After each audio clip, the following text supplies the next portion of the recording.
My ex volunteered my house for her family's funeral, so I told them to leave. That's weird. I have a 2, almost 3-year-old son with my ex. He is the best thing that has ever happened to me. Almost a year ago, I filed for divorce from my ex. We have split custody, 50-50. As child support goes, I pay $900 a month plus 100% of all health care and education-related costs for our son. By the way, this comes from user DukeHale3735. And if you want to submit your stories, go to the r/OK Storytime subreddit. I'm Dakota. I'm Carly. And we're here to give good advice goofily, but we don't have all the answers. We only know the things we know, so let us know the things you know down there in the comments. And OP says, my ex was at home with our son until he was about 10 months old. At that time, she wanted to go to grad school, so we had planned to put our son in daycare. My mom, who my siblings and I had been supporting, asked if she could watch our son rather than having him put in daycare.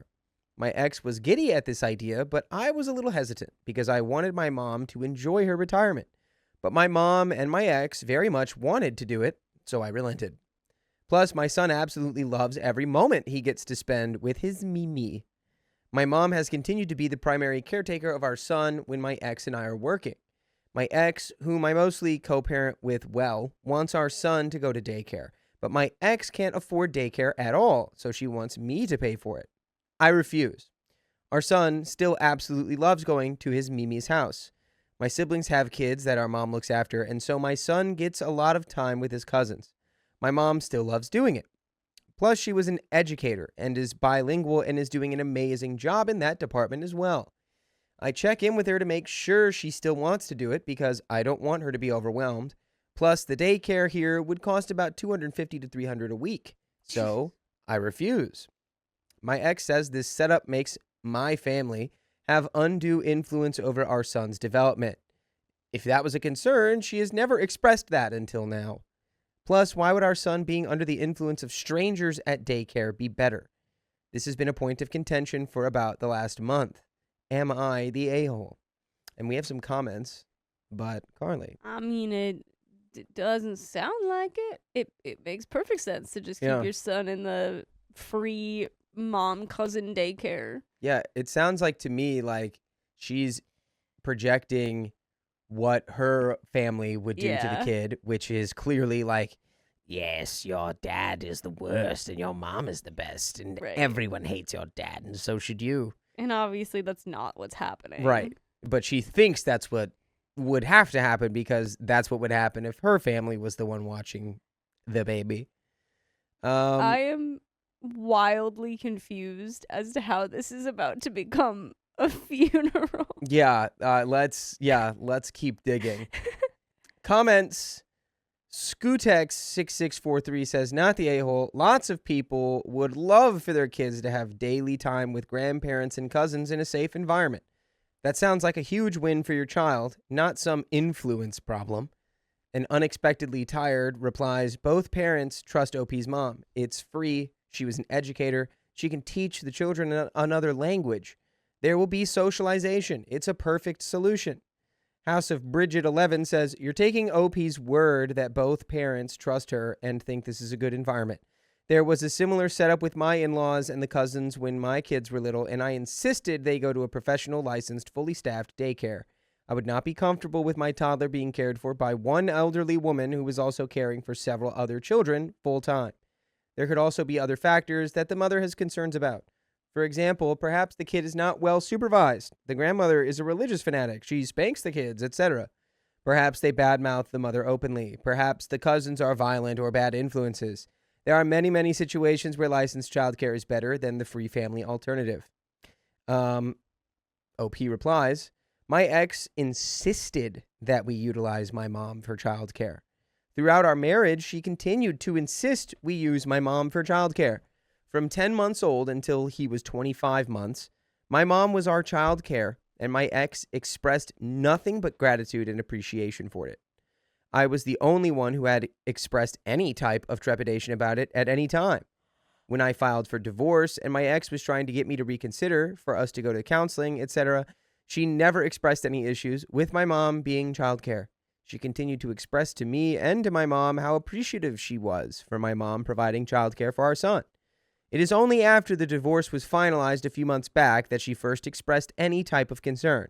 And the only concern expressed to me is undue influence. And the only basis I have been given for that concern is the amount of time our son spends with my mom. Nevertheless, she still continues to utilize my mom for childcare.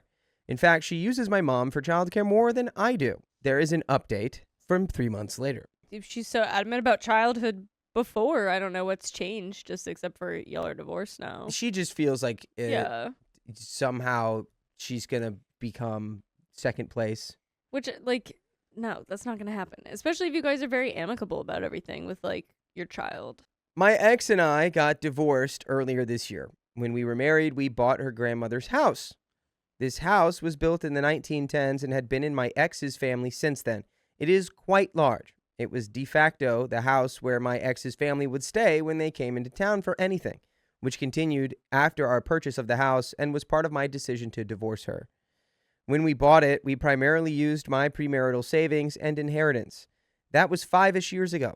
When we got divorced, the court determined that the bulk of the house, 90%, belonged to me in accordance with our post-nup agreement. My ex tried a number of scenarios where she would keep the house or it would go into a trust for our kid, so it would stay in the family. The only thing I would agree to is selling the house, her buying me out or me buying her out. We went with the latter because my ex did not have the money to buy me out. The day after Christmas, my ex's grandmother passed away. She was sick for years, and the reason we bought the house is because she could no longer live on her own and desperately needed the money for end-of-life care. Anyway, yesterday afternoon, my ex's cousin shows up at the house with his family. He drove into town for the funeral on Thursday. Apparently, he and his sister texted my ex and said they would be staying at the house, which is the inside family term for my house, and she indicated she was okay with that. I called my ex and asked her why she volunteered my house for hosting people. She apologized and said she had been running around getting things done for the funeral, but she asked if I would be willing to host because they really do not have space for people without using the house. I told her no, and that they need to get hotels or whatever else arrangements. She said they don't have the money to get everyone hotels and people are struggling financially, that there's plenty of extra room in the house and they could just be in the finished basement with their own bathroom, kitchen, entry, and exit. I told her no. She got quite upset and hung up on me. I told the cousin that his family that they cannot stay. Am I the a-hole? Yeah. Yeah, a little bit. Yeah. Especially given the stipulation that it's like, it's a real big house. They could have an entire finished floor with everything that they need. They have their own entry and exit. Would not even bother you in any way. They're not here to go to an amusement park. They're here for a funeral. Right. So, and it was still your family for a little bit, even if you're not like married to their daughter anymore. Like, not to mention a funeral of the person whose house you bought. The house that you are in right now was her house before you bought it from her because she needed to pay for the end of her life. Oh yeah, buddy. So you need hope for that one. Now, is she also like in the wrong for springing this on you instead of like bringing it to you? Yeah. Yes. Yes. But like, yeah, you're gonna be in the wrong here. Things. It's like basically a whole duplex of a house. You'd never have to even deal with that. Yeah, if you were hosting 6 people in a 1-bedroom, I'd be like, yeah, that's what are we talking about? But massive house, finished basement, separate entry door. Yeah, not great. You can be completely in the right and still be an a-hole, and I think this is that situation. Like, you are entirely within your right to be like, it's your house. You can't stay here. But that does kind of come across as a bit of an a-hole move there. Anyway, this is an edit. People seem to be assuming the house was discounted to us when we bought it. It was not. It had been on the market for a year, and the price had been decreased multiple times with no offers for the listed price at any point. We bought it for the initial price it was listed for, which was the appraisal price. My personal preference was that my ex buy me out of the house. She did not have the money to do so. My next preference was to sell the house, but my ex begged me to keep it, so I agreed to do so. Edit 3, the trust idea she had would mean putting the house in a trust with a life estate to me and the remainder to my son. This would effectively prohibit me from selling the house. I have no intentions of selling right now, but I refuse to put myself in a position where I cannot sell in the future if I decide I need to do so. But I do have a trust for my son now, who's 3 years old, where he will inherit my assets at the time that I pass away. Comments from OwnWord 7693 says, asking for info, why did hosting the family contribute to the divorce? Also, was she a stay-at-home mom? OP says her family would show up whenever and however they wanted, and generally would make a mess, and generally were rude and mean to me. Because of this, when we bought the house, one of my conditions was that it would be treated like our home rather than the family house. We have a 3-year-old son. While we were married, before our son was conceived or born, she was going to school and working part-time. I paid all the expenses. After our son was born, she continued to go to school and work part-time. I continued to pay all expenses. We waited until he was 10 months old until he started going full-time to my mom's house. My son was born in October of 2022. At that time, my ex was finishing a second undergraduate degree with a graduation set for May 2022. My ex finished the degree in May of that year, and during my son's first 10 months, if my ex had class or had to work or anything, either I would be home with our son, or my mom would watch him, or we would get a babysitter.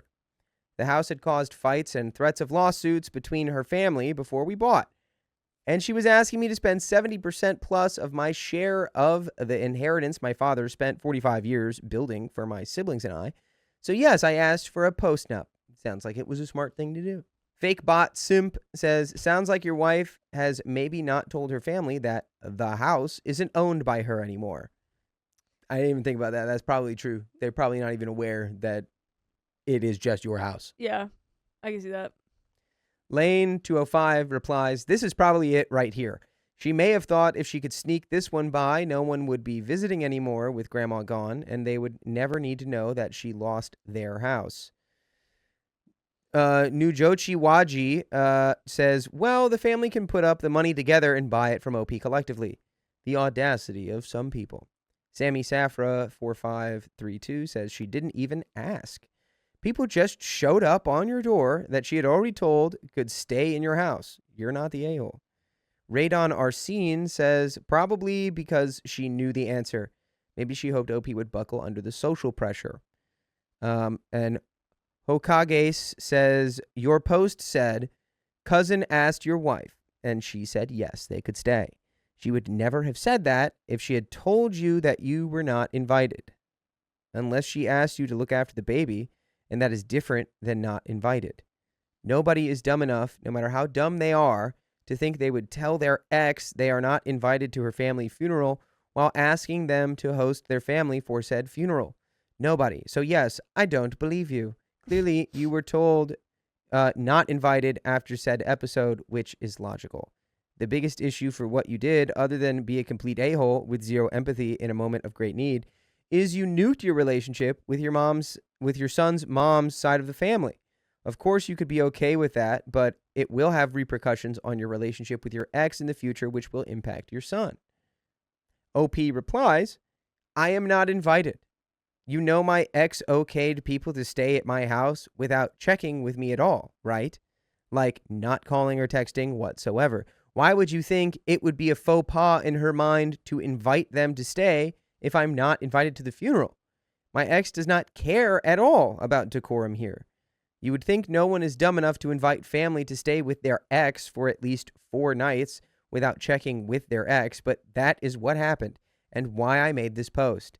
There is nothing logical about anything my ex did here, but you are free to believe what you want and ignore inconvenient facts. There's a lot of that going around. Still Wafer 3185 says, I'm saying that in a shared property state, a judge doesn't just grant a postnup awarding all marital assets to one spouse. This guy sounds bitter and spiteful. And OP clarifies, the house was not a marital asset. I used premarital assets, premarital savings and inheritance to buy it, renovate, and pay taxes, and pay HOA fees for the home throughout the marriage. In the postnuptial agreement, I granted her 10% of the home, but I paid for 100% of it with premarital assets. The post-nup also clarified it was not a marital asset. The court did award her half of the marital assets, which was the checkings and savings account and mutual fund, and I also gave her a car that I bought pre-marriage, but she had driven throughout the marriage. I was ordered to pay her $12,000 in alimony, $500 a month for 2 years. I paid her the full $12,000 up front. She also received the 10% of the home. All in all, she walked away with over $100,000 in cash, roughly around $130K total, along with household goods and a car. I missed some things from the story that those comments just like threw me off for those. You are the comments saying that you're an a-hole because like of how you handled like the post-nup are crazy. You're just an a-hole because you weren't able to just for like one brief period be like, well, your grandma is gone. Yeah. Yeah, you can stay here for the funeral, but you won't be staying here anymore. Yeah. I can understand the initial shock of like, hey, why are y'all at my door right now? Yeah, and but that's then, just like, on your hearing ex. the story, I feel like you just really wanted to make a point against your ex, and it's like hearing the story, maybe we could have let them stay. Yeah, I think you deal with this in the moment, and then you make it clear, like, hey, in the future, if you need someone to come stay in town and you want them to stay here, you have to ask me. Right. And I might say no. Right. And you have to accept that. But you're totally valid in also turning them away because it is your house. But, like, it's your old family. I don't know. It just does. It's not necessarily wrong, but it does feel a little a-hole-ish. If they were coming into town for like a convention, it'd be like, well, no, why would I? No, you can't do that. But it's like, okay, you're here for your funeral. Okay, yeah, let's not also make this a financially hard time, having to buy hotels and everything. It's already hard emotionally. But we have another update. Great. From 3 weeks later. A number of people have asked for an update, and not much has happened until a few days ago. On Saturday, one of my ex's cousins, not the ones who showed up at my door, we will call him Dave, texted me. As you probably guessed from my original post, I do not have the best relationship with my ex's family. This was true while we were together. However, I did have a good rapport with this particular cousin. Apparently, my ex and a number of the other family members had been talking bad about me in the family group chat. Dave reached out to get my side of things, but understood if I didn't want to talk. I called him and relayed much of what I said in my original post and comments to him.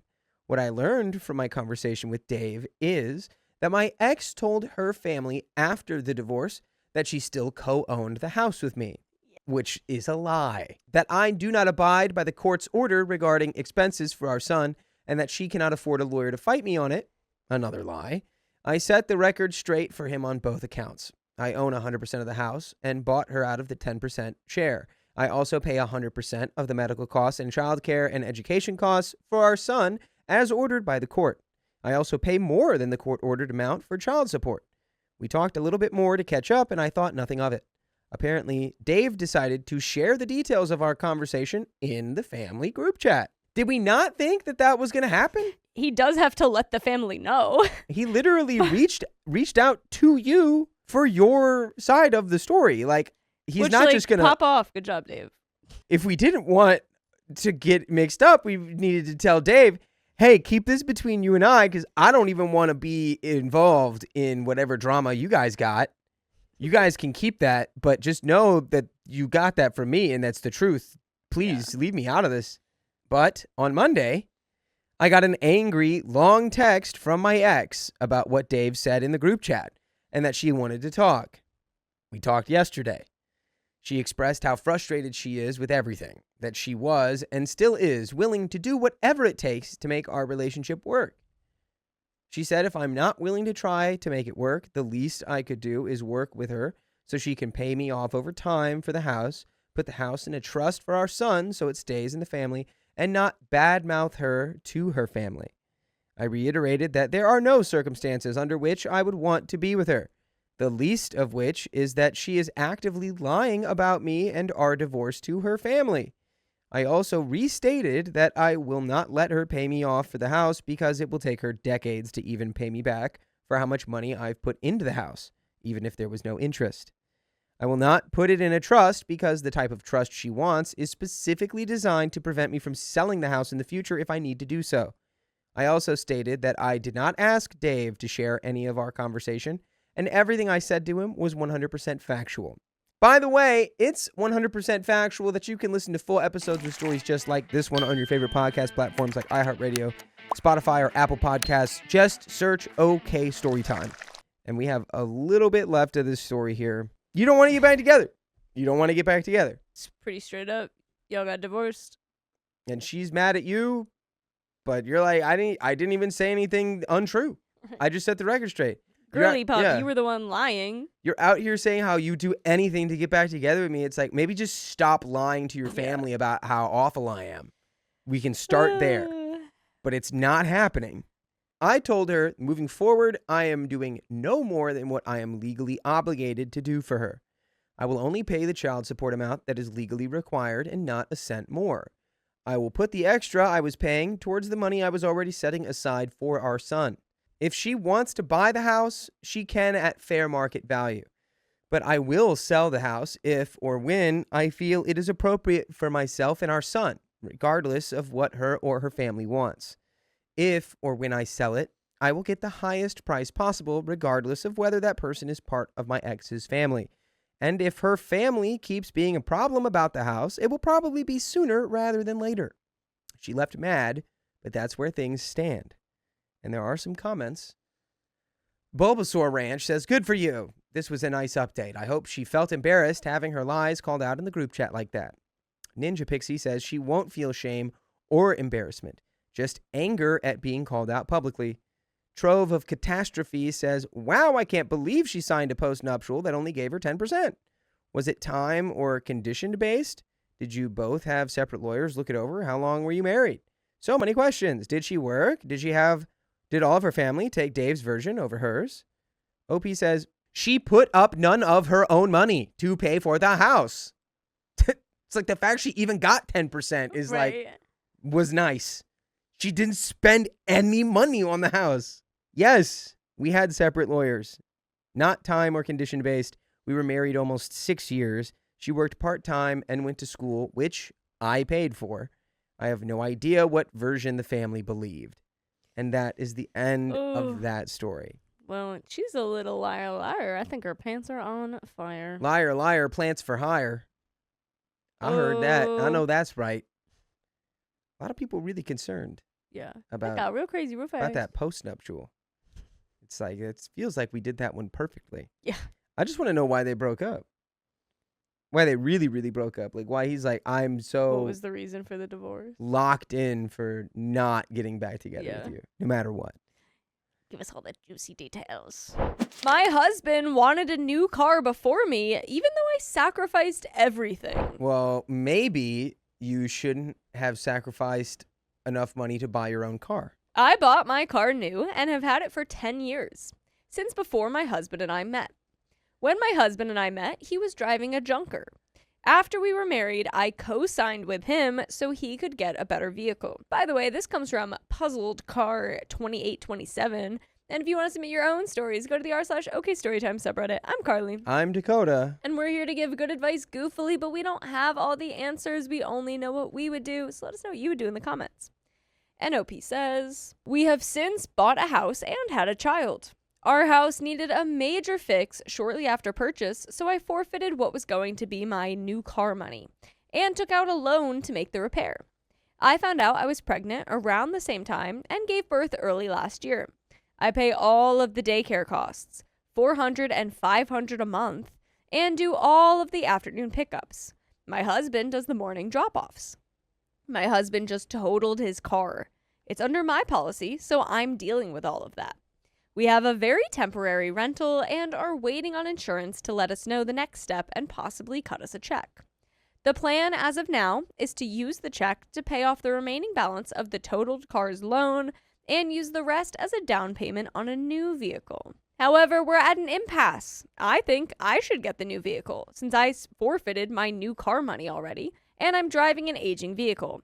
He thinks he should get the new vehicle since he is uncomfortable in mine And he says, I can use our tax refund as a down payment on a new vehicle for myself come tax time if we have no major house repairs.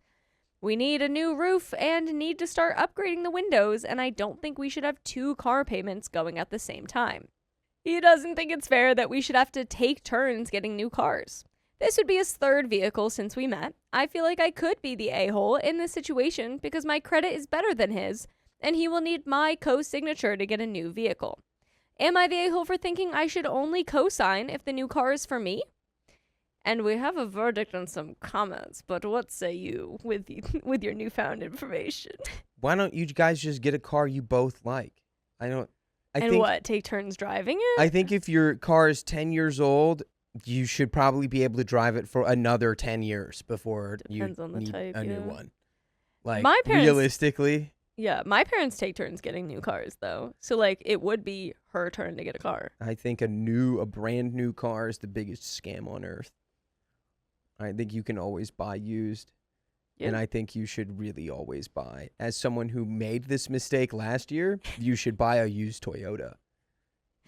Because if you buy a used Tesla, you might lose your bumper on the highway. It's just truly the best cars you could ever buy are Toyotas. And here's some comments, but first, we have OP on what caused the accident to the car her husband was driving. He swerved to avoid a possum on a curve, went up the embankment, and struck the pole. Now, folks, people are going to come at me for this. Run that possum over.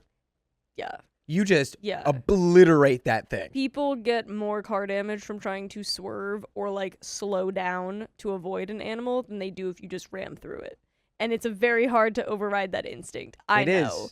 But you will get significantly more damage if you react to that animal. You gotta just... You gotta. Mm. What kind of car does OP have, and why does her husband not want to drive it? OP says it's a Rio. He's a heavier guy. He feels cramped in it. Any available public transportation in OP's area that her husband can take? OP says, unfortunately, we live in a rural area without public transportation. Commenter 1 says, not the a-hole. Your husband is very entitled. He can have your old vehicle and you get a new one. Why should he be the only one to get a new car? Was the accident that totaled the vehicle his fault? Why has he had 3 cars since your marriage? OP says he was found at fault for the accident and given a ticket. Dang, they even gave him a ticket? That sucks. There were no other vehicles or people involved, thank goodness, but he did take out a utility pole. If he got this new one, then it would be his 3rd vehicle. The first was very old, and the issues it had were getting worse, and the second is the one he just totaled. Commenter 2 says you already co-signed on 1 car for your husband. You took out a loan to repair your co-owned house. You pay the daycare costs for your daughter. Apparently you also pay for car insurance. Your husband needs to start pulling his weight financially, and not the a-hole. OP says he does pay the mortgage and main house bills, but I cover our day-to-day with daycare, groceries, health, and car insurance. He would have to make the car payments for the new car, as I'm completely unable to.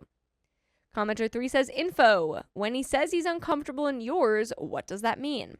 Because there's a scale from he doesn't really like it to him driving it could be an accident or injury risk. Have you considered alternate ideas, such as using the new car money to get 2 slightly older but still good vehicles? OP says he's a bigger guy and feels cramped and a bit squished in my car. The totaled car was a good bit roomier. I've been pricing vehicles, and used cars don't seem worth the cost right now when you take into account the age, mileage, and cost. A new car with a good warranty is only a few grand more and seems to be the better investment to me, but I'm still open to something different. That actually is fair. Yeah, I forgot that there was the used car market used to be absolutely mental. Yeah. And it still kind of is, but... Commenter 4, not the a-hole. He can't be the only one profiting from your good credit and savings. At the very least, the new car should be the one you both pick and get to use. Delaying getting a new car for yourself, especially if you can't get one come tax time, will only lead to you harboring resentment. I speak from experience. Opie says, I have no savings, unfortunately. I am check to check. We plan to get the same type of vehicle that he totaled, as it was comfortable for all of us and roomy for our child. If he were to get this vehicle, I would really only get a chance to drive it if we go somewhere on a weekend. I'm feeling stubborn about this and really having trouble with feeling second fiddle. What's OP's husband's solution on getting both him and her new cars? OP says his solution is that he would get the new vehicle now, and I could use our next tax return as a down payment on a new vehicle for myself, so long as we have no major house issues to be fixed. Yeah, except for the fact that in the same sentence for that, you already had house issues to be fixed. Like, he's saying this knowing that y'all need a new roof and stuff. Yeah. That's, again, let's focus on the priorities. I argue that this won't fly, since we need a new roof and to start upgrading our old windows. OP on our husband and hers commute. OP says our commutes are almost identical, at 40 and 43 minutes one way. We both work full-time 5 days a week. Comment 5. Your car insurance is also going to go up since he's at fault. So is he going to pay you for those costs? And hopefully you have enough limits to pay for the utility pole. If not, that company could come to you for the difference. At least in California, where I am from, Southern California, Edison does not F around when it comes to their damaged property. They will take a penny a month from you, but they will collect until they get all their money. OP says, I just found out that our limit will completely cover the utility pole, so that is fortunate. And we have an update 10 months later. So I think we're going to get the solution that they I wonder came what across. car they got. Okay, take your guess. Who got the car? I think husband got the car. I do, unfortunately. I think husband got the car, but they figured it out for it to work for both of them. Yeah, I think they figured out a way around the windows, but they didn't want 2 car payments. I don't know. Maybe she sold her car and got husband a really good used car, and then she got the new car. 10 months later, I posted about 9 months ago asking for judgment and was completely overwhelmed with comments. I sincerely thank everyone who commented and told me that the financial situation in my marriage was wacky, and I wasn't entirely wrong for wanting the newer car. At some point, I realized that I felt like a married single mother. For reasons mostly unrelated to my posting, we are getting a divorce. Oh! Dang. Okay. For reasons unrelated to my posting.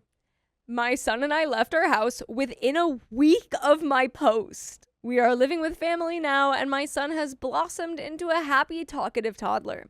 Since I paid all of the car insurance, I received an incredibly generous check for almost $8,000 after the totaled car was paid off. I sent $7,000 to my now ex so that he could get a vehicle without me. He got his own car insurance as well. I am still covering his health insurance until everything is finalized. I'm still driving my old car and keep hoping that it lasts me a while longer. I got a new job with a great raise, but my daycare cost doubled when I moved, so everything sort of evened out. I hope to get a new vehicle this year, though. I hope that you guys listen to more full episodes with stories just like this one this year and next year and the year after that, and keep going and going and going. Just go to your favorite podcast app, Spotify, Apple Podcasts, iHeartRadio. Search up OK Storytime. Wow. I didn't anticipate full-blown divorce. No one guessed divorce. But it sounds like it wasn't even about the financials or anything. It sounds like it was about their son. Because OP laid that comment about, like, now my son has blossomed into a talkative toddler. I feel like maybe husband was just a bad dad. Husband could have been a real bad dad. Yeah. Putting down the kiddo. And which, yeah, leave that guy. Leave that guy. I like that. If I thought the argument over a new car was tough, the argument over the house we shared and child support has been an entirely different breed of tough. I have a wonderful attorney, though, and he has been an excellent source of advice. All in all, my son and I are absolutely thriving and happy. I feel like an enormous weight has been lifted from my shoulders, and I look forward to our future. We have some relevant comments. Commenter, why did you give your ex the $7,000? Should have kept it for the child care, especially if he's giving you a hard time with the house and child support. OP says, as a show of good faith, I didn't want to get sued for the money. And that's the end of that story. Yeah, I mean, the $7,000 kind of makes sense if he was paying you back for some of the insurance stuff. Yeah. I let him get a new I mean, he car. was in the accident. Yeah. He did save that possum's life. Maybe. A $7,000 possum life. Crazy. But yeah, no, just as a good faith, like, here's the $7,000, just Get a use new that, car, I'm get done a with car, you. whatever. But I assume he Yeah. was bad dad.